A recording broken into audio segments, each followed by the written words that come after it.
Good morning, welcome to స్వతంత్ర news. ముందుగా headlines చూద్దాం. తిరుపతిలో MP Mithun Reddy house arrest. YCP కార్యకర్తల సమావేశం నిర్వహించకుండా చర్యలు.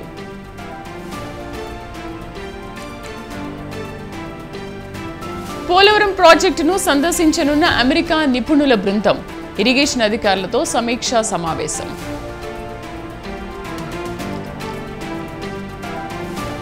ఏపీలో రేపటి నుంచి పింఛన్లు పంపిణీ.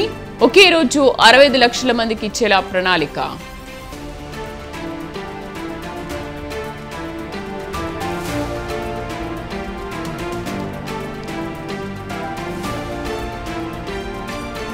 రేపు పిఠాపురానికి ఏపీ డిప్యూటీ సీఎం. 3 రోజుల పాటు సొంత నియోజకవర్గంలోనే పవన్.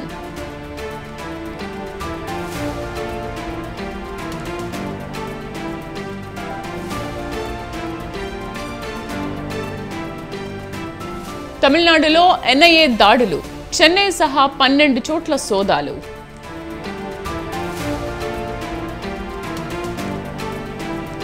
టీ20లో సౌత్ ఆఫ్రికాపై ఇండియా గెలుపు. దేశవ్యాప్తంగా రోహిత్ సేనపై ప్రశంసల వెల్లువ.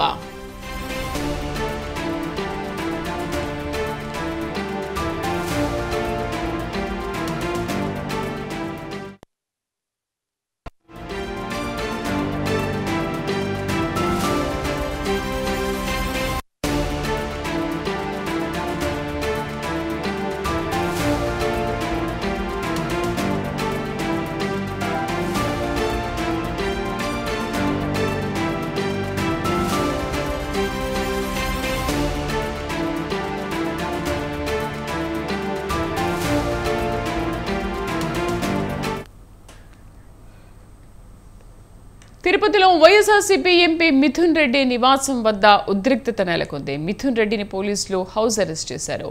ఇంట్లోకి కొత్త వారిని రాకుండా పోలీసులు అడ్డుకుంటున్నారు. తెల్లవారుజాము నుంచే ఎంపీ మిథున్ రెడ్డి నివాసానికి పోలీసులు చేరుకున్నారు. మిథున్ రెడ్డి ఇంటిని చుట్టుముట్టారు. అనంతరం ఆయన్ను హౌస్ అరెస్ట్ చేశారు.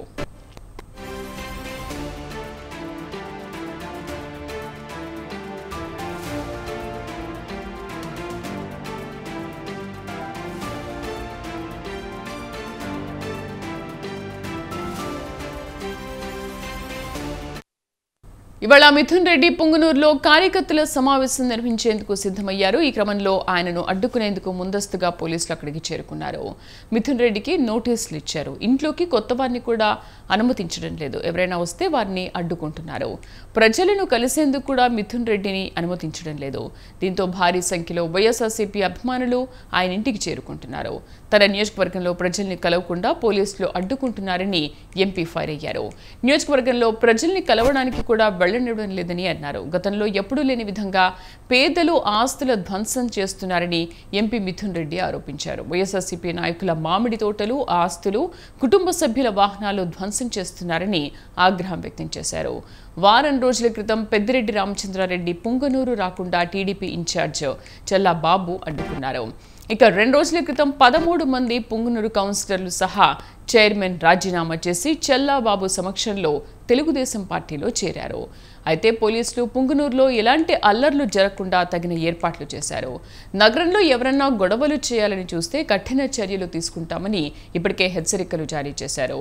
ఎంపీ పెద్దిరెడ్డి మిథున్ రెడ్డి ఇంటి నుంచి బయటకు రాకుండా హౌస్ అరెస్ట్ చేయడంతో పాటు ఆయన ఇంటి చుట్టుపక్కల పెద్ద ఎత్తున పోలీసులు మోహరించారు.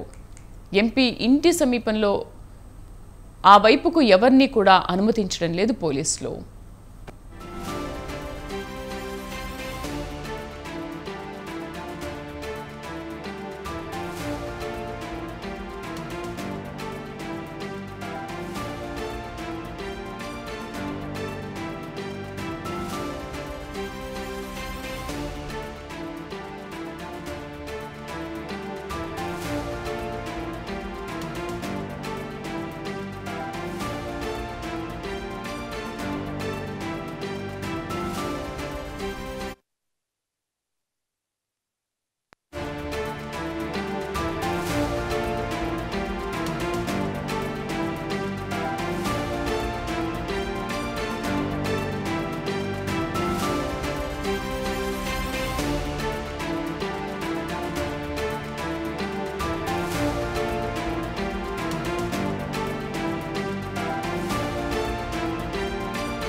ప్రాజెక్టును అమెరికా, కెనడా నిపుణుల బృందం సందర్శించనుంది. పోలవరం ప్రాజెక్టును 4 రోజుల పాటు పరిశీలించనుంది. ప్రధాన డ్యాం నిర్మాణ ప్రాంతం డయాఫ్రమ్ వాల్ను పరిశీలించనుంది. పోలవరం ఎగువ, దిగువ కాపర్ డ్యాంలు డయాఫ్రమ్ వాల్ను పరిశీలిస్తారు. తొలి రోజు 2 గంటల పాటు అక్కడే ఉండడంతో పాటు రెండో రోజు సమయం మొత్తం ఇందుకే కేటాయిస్తారు. ఐసిఎస్ ద్వారా నిర్ధారించిన కాపర్ డ్యాం సామర్థ్యం సిపిజి విషయంలో 2023 సెప్టెంబర్లో హెచ్పిటి ప్రొఫెసర్ రాజు బృందం నివేదికను పరిశీలిస్తారు. 2020 ఢిల్లీ ఐఐటి ఇచ్చిన నివేదికను అగాధాలు ఏర్పడ్డ ప్రాంతాల్లో వైబ్రో కంపాక్షన్ పనులు, వాటిపై అధ్యయన పత్రాలు, డయాఫ్రమ్ వాల్పై ఎన్హెచ్పిసి నివేదికలు అందిస్తారు. 4 రోజుల పరిశీలన తర్వాత పోలవరం ప్రాజెక్టు పురోగతిపై అంతర్జాతీయ నిపుణుల బృందం ప్రభుత్వానికి నివేదిక అందించనుంది.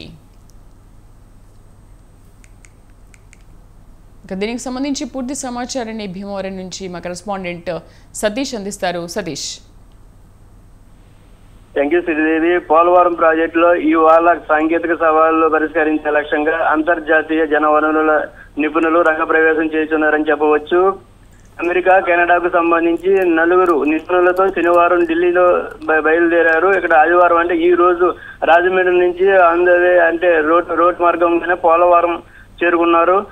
పోలవరంలో పని ప్రారంభించనున్నారు. 4 రోజుల పాటు వారు ఇక్కడే ఉంటారు. 2 రోజుల పాటు ప్రాజెక్టు అతంతం పరిశీలిస్తారు. ప్రతి కట్టడాన్ని అమూలాగ్రమంగా పరిశీలించేలా పర్యటన షెడ్యూల్ సిద్ధమైతే ఖరారైందని చెప్పవచ్చు. ఆ తర్వాత 2 రోజుల పాటు మేధోమథనం చేస్తున్నారు. ఇందులో పోలవరం ప్రాజెక్టు అథారిటీ ముఖ్యులైన కేంద్ర జనవనరుల సంఘ నిపుణులు, సిఎస్సిఎంఆర్ఎస్ సంస్థల ప్రతినిధులు మొత్తం ఇక్కడ ఉన్నారు. అలాగే ఈ ప్రాజెక్ట్ డిజైనింగ్ సంస్థ ఆఫ్రీ నిధులు కూడా ఇందులో పాల్గొంటారని చెప్పవచ్చు. శ్రీదేవి, పోలవరం ఏర్పడ్డ తర్వాత ప్రధాన డ్యామ్ నిర్మాణ ప్రాంతాలైన డాఫర్ డ్యామ్ వాల్ విధ్వంస పరిశీలన, అగాధాలు ఎక్కడ భౌతిక పరిస్థితులు మారుతున్నాయో మార్పునకు చేస్తున్న ప్రయాణాలు తదితర అంశాలపై నిపుణులు ఎక్కువగా ఫోకస్ చేసే అవకాశం కనపడుతుంది.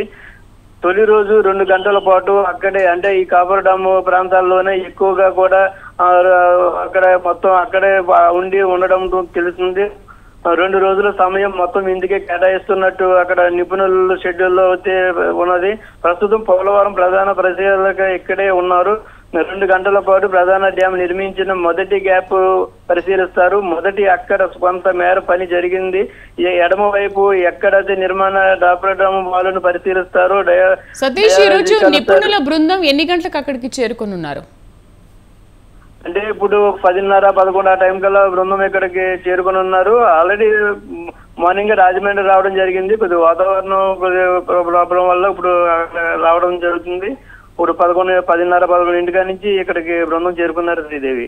సో విదేశీ నిపుణుల బృందంతో పాటు ఇతర టీడీపీ నేతలు కానీ, మంత్రులు కానీ, కార్యకర్తలు కానీ ఎవరైనా అక్కడ ఉంటారా? శ్రీదేవి, ఇప్పుడు అంటే ఇక్కడ జనరల్ వనరుల శాఖ మంత్రి వారు నిమ్మల రామానాయుడు వచ్చి చేరుకునే అవకాశాలు ఉంది. అంటే షెడ్యూల్లో వచ్చి ఎవరు కూడా రాజకీయ నాయకులు కానీ ఎవరు ఇక్కడ షెడ్యూల్ ఉన్నట్టు మాత్రం తెలియలేదు. కాకపోతే ఇక్కడ ప్రధానం నిన్న అయితే ఎవరైతే ఐఏఎస్ నిపుణులు అయితే నిన్న చేశారు, పర్యటన చేశారు. తర్వాత ఇవాళ నిపుణులు జరగడం జరుగుతుంది Sridevi. Right Satish, thank you.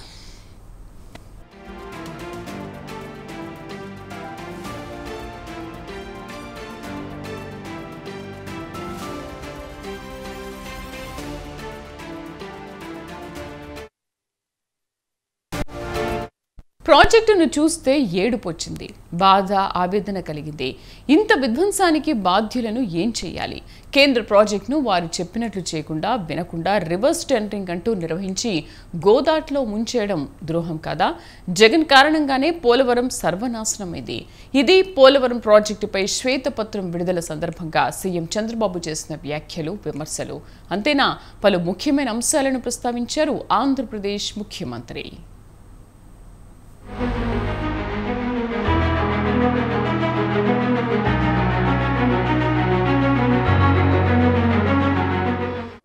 YCP హయాంలో వ్యవస్థలను విధ్వంసం చేస్తున్నారు. మేం అధికారంలోకి వస్తే ఒక్కో తప్పును బయటకు తీస్తాం, వివిధ అంశాలపై శ్వేతపత్రాలు విడుదల చేస్తామంటూ గతంలో ప్రకటించిన టీడీపీ కూటమి నేతలు ఆ దిశగా తొలి అడుగు వేశారు.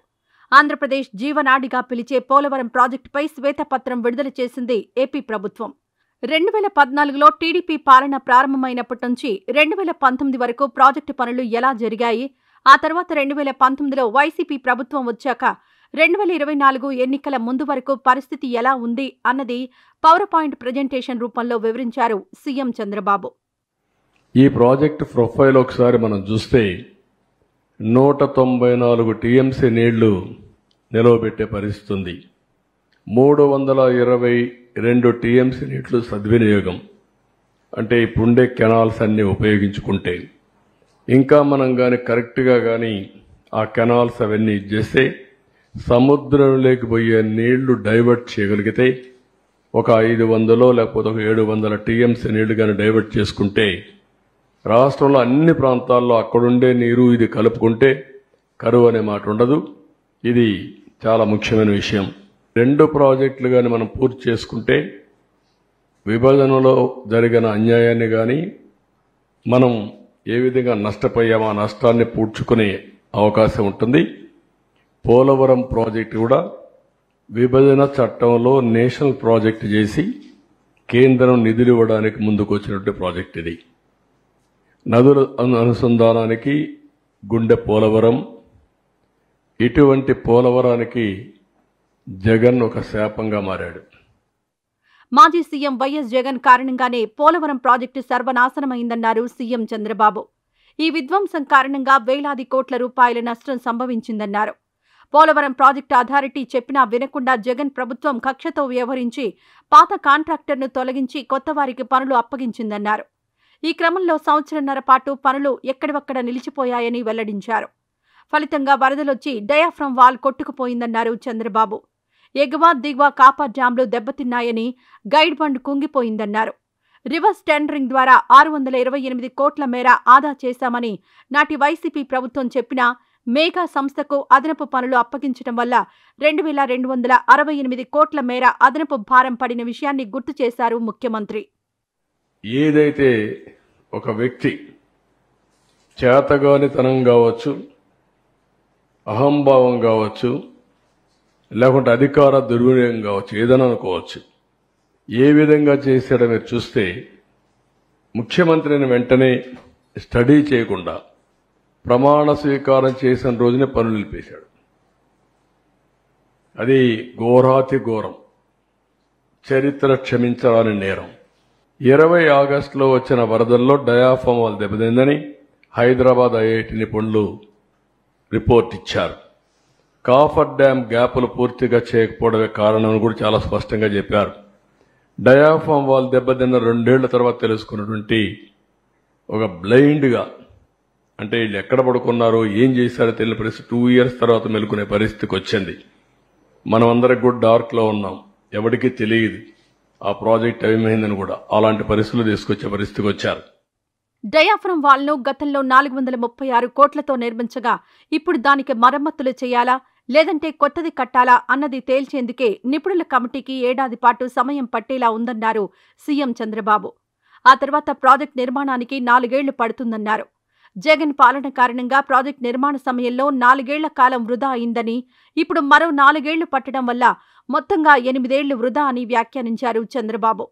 అంతేకాదు 55,656 కోట్ల మేర సవరించిన ప్రాజెక్టు అంచనాలకు కేంద్రం ఇంకా ఆమోదమే తెలపలేదన్నారు. ఈ ఖర్చులన్నీ ఇచ్చేలా కేంద్రాన్ని ఒప్పించడమే అతిపెద్ద సవాలంటూ చెప్పుకొచ్చారు చంద్రబాబు.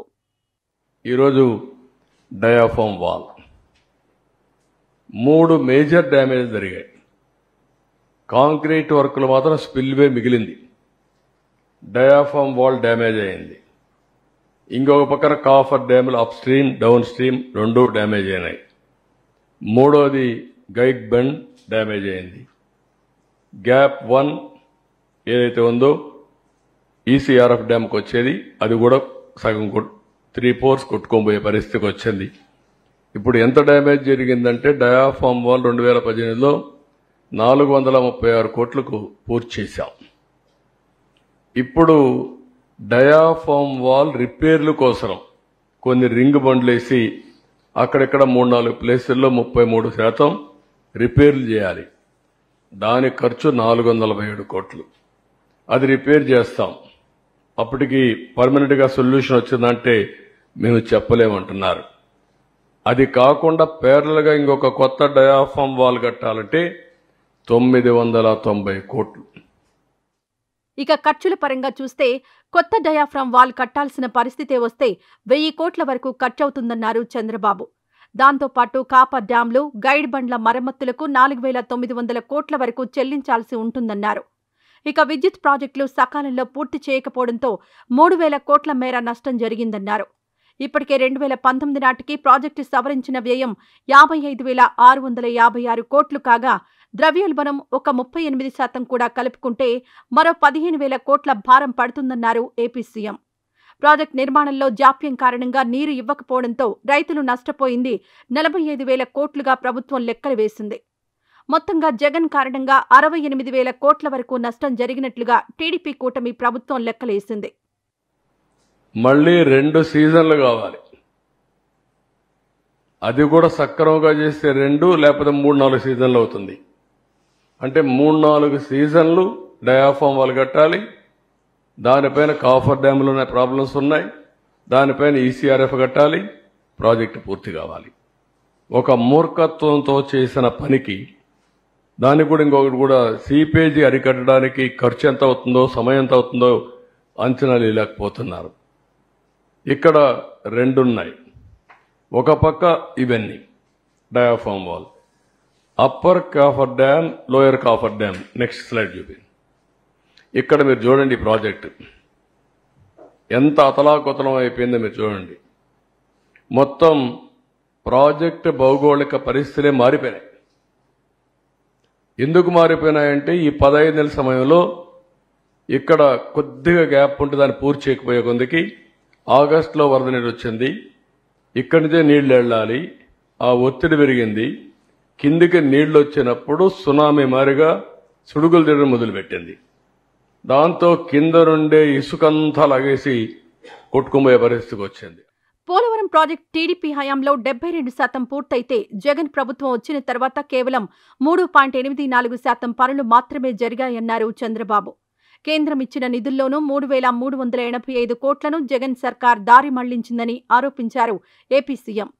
మొత్తంగా టీడీపీ హయాంలో 11,762 కోట్ల విలువైన పనులు చేస్తే జగన్ పాలనలో కేవలం 4,167 కోట్ల రూపాయల మేర పనులు మాత్రమే జరిగాయన్నారు.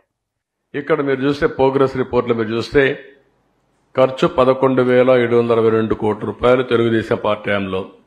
వీళ్లు ఖర్చు పెట్టింది 4,100 కోట్లు. 72% అయితే 3.84% పనులు పూర్తి చేశారు, పెంచారు.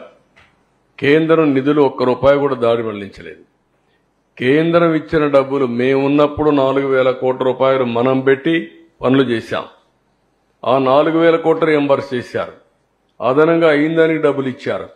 ఇచ్చిన డబ్బుల్లో 3,385 కోట్లు వేరేదాన్ని డైవర్ట్ చేశారు. నిధులు కొరత కూడా ఒకటి తీసుకొచ్చాడు. మళ్ళీ ఎక్కడ పెట్టాడో ఏం తెలియదు కానీ మొత్తం డైవర్ట్.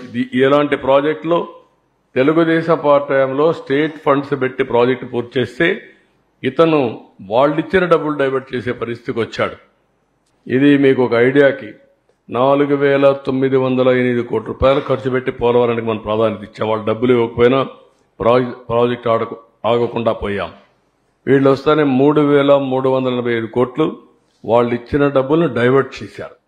ప్రాజెక్టు నిర్వాసితులను సైతం వైసీపీ ప్రభుత్వం మోసం చేసిందని ఆరోపించారు ఏపీ సీఎం చంద్రబాబు. ఎకరానికి 19 లక్షల రూపాయలు ఇస్తామని చెప్పి 4 ఏళ్లలో ఒక్కరికి కూడా ఇవ్వలేదన్నారు. పైగా గతంలో భూమి ఇచ్చిన వారికి అదనంగా 5 లక్షలు ఒక్కొక్కరికి ఇస్తామని చెప్పిన విషయాన్ని ప్రస్తావించిన ముఖ్యమంత్రి ఆ పని చేయలేదన్నారు. పరిహారం ఇవ్వకపోగా లబ్ధిదారుల జాబితాలు మార్చి అక్రమాలకు పాల్పడ్డారంటూ ఆరోపణలు గుప్పించారు చంద్రబాబు. ఇవన్నీ మీరు చూస్తే ఎన్నో హామీలు ఇచ్చాడు. ఎకరాకు 19 లక్షలు ఇస్తా అన్నాడు, ఒక్క రూపాయి ఇవ్వాల. ఎకరాకి అదనంగా 5 ల్యాండ్ అక్విజిషన్ అయిన వాళ్ళకు కూడా 5 లక్షలు ఇస్తా అన్నాడు, ఒక పైసా ఇవ్వాల. ఇంకో పక్క సకల వసతులతో పునరావాస కాలనీ కడతా అన్నాడు. తెలుగుదేశం పార్టీ కట్టిన ఇళ్లు తప్ప ఒక్క ఇల్లు కొత్తగా నిర్మాణం చేసిన పరిస్థితులు లేడు. అంటే ఎన్ని అబద్దాలు చెప్పాలో ఓట్ల కోసం అన్ని అబద్దాలు చెప్పి వచ్చిన తర్వాత తప్పించుకోవడం అనేది ఇది ఒక ఉదాహరణ మాత్రం. ఈరోజు నేను ముందే చెప్పాను, 4,114 కోట్ల రూపాయలు పునరావాసానికి ఖర్చు పెడితే one of the best model colonies నిర్మాణం చేశాం. ఎక్సలెంట్ ఇన్ఫ్రాస్ట్రక్చర్ పెట్టాం. అవన్నీ ఎక్కడికక్కడ వదిలేసే పరిస్థితికి వచ్చారు. పోలవరం విధ్వంసంపై ప్రజల్లో చర్చ జరగాలన్నారు సీఎం చంద్రబాబు. అయితే అన్ని సవాళ్లను అధిగమించి కేంద్రం సాయంతో ఒక్కో సమస్యను పరిష్కరిస్తూ ముందుకెళ్తామని చెప్పారు. అంతర్జాతీయ నిపుణులు, దేశీయ ఐటీ నిపుణులు, కేంద్ర జల సంఘం, కేంద్ర ప్రభుత్వ సహకారంతో సవాళ్లను అధిగమిస్తామని విశ్వాసం వ్యక్తం చేశారు ఏపీ సీఎం. 2028 జూన్ నాటికి తొలిదశ పూర్తి చేస్తామని ఆశాభావం వ్యక్తం చేశారు. ఇప్పుడు ఈ ప్రాజెక్టుకి ఏ పరిస్థితి వచ్చిందంటే కేంద్రం ఇంటర్నేషనల్ ఎక్స్పర్ట్స్ ఇన్వైట్ చేసింది. మొన్నే ఒక జియో ఇష్యూ చేశారు. అమెరికా నుంచి 2, కెనడా నుంచి 2 ఎక్స్పర్ట్స్ని పెట్టి ఎవ్రీ మంత్ 10 days ఇక్కడ ఉండి ఏ అధ్యయనం చేసి రికమెండేషన్లు ఇమ్మని, ఎట్లా కాఫర్ డ్యామ్ని రెక్టిఫై చేయాలి, డయాఫామ్ వాల్ ఏ విధంగా ఇచ్చేయాలి, ప్రాజెక్ట్ యొక్క సేఫ్టీ ఏంటి, వాళ్ళందరితో రికమెండేషన్లు తీసుకుని ముందుకు పోవాలని ఉద్దేశంతో పిలిచారు. కాబట్టి ఇంటర్నేషనల్ ఎక్స్పర్ట్స్ని కూడా పెట్టి వాళ్ళు కూర్చొని, ఎందుకంటే బిగ్ ఇష్యూ సేఫ్టీ ఇష్యూ, అలాంటి సేఫ్టీ ఇష్యూస్ కాంప్రమైజ్ అయితే ఇబ్బంది వస్తున్న ఉద్దేశంతో వీళ్ళందరినీ పిలిచారు. వాళ్ళందరూ వచ్చిన తర్వాత ఒక అవగాహన వస్తుంది. తర్వాత ఏం చేయాలో మనం ఆలోచించడానికి ఒక ఇది వస్తుంది. ఈ ప్రాజెక్ట్ని పూర్తి చేయాలంటే, తొందరగా పూర్తి కావాలంటే ఈ పనులన్నీ కావాలి అని ఒక పద్ధతి ప్రకారం అట్ 1 stage చాలా చర్చలు జరిగాయి. రాష్ట్రాన్ని అన్ని రంగాల్లో ముందుకు తీసుకెళ్లే విషయంలో అందరూ భాగస్వాములు కావాలని కోరారు ఏపీ సీఎం చంద్రబాబు. వైసీపీ విధ్వంసంపై మొత్తం 7 శ్వేతపత్రాలు ఇస్తామన్న ఆయన 25 రోజుల్లోనే వీటన్నింటినీ ప్రజల ముందుంచుతామన్నారు. క్రమశిక్షణతో పనిచేసి రాష్ట్రాన్ని కాపాడుకుంటామన్నారు ఏపీ ముఖ్యమంత్రి చంద్రబాబు.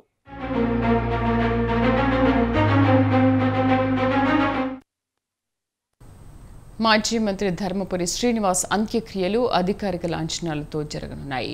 డిఎస్ అంత్యక్రియలకు సీఎం రేవంత్ రెడ్డి హాజరు కానున్నారు. డిఎస్కు అధికారులు, ప్రజాప్రతినిధులు నివాళులర్పించారు.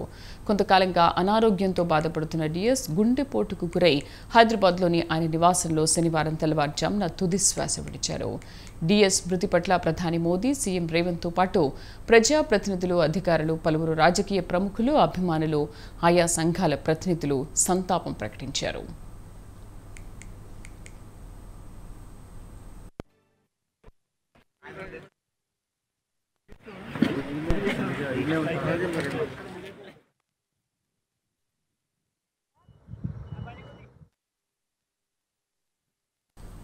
సుదీర్ఘ రాజకీయ ప్రస్థానం కలిగిన ధర్మపురి శ్రీనివాస్ అంత్యక్రియలను అధికారిక లాంఛనాలతో నిర్వహించాలని ప్రభుత్వం ఆదేశించింది. నిజామాబాద్ బైపాస్ రోడ్లోని డిఎస్ కుటుంబీకులకు చెందిన స్థలంలో అంత్యక్రియలు నిర్వహించనున్నారు.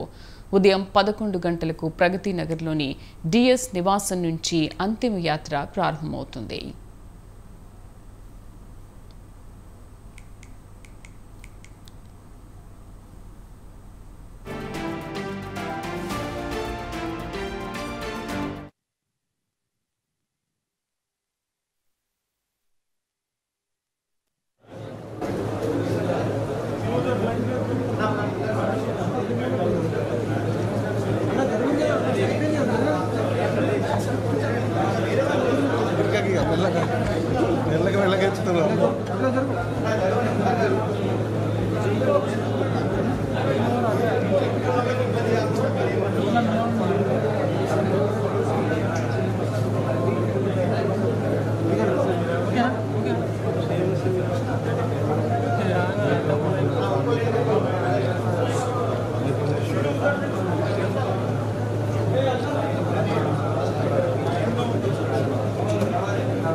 ఇవి బులెటిన్ అప్డేట్స్. నమస్తే.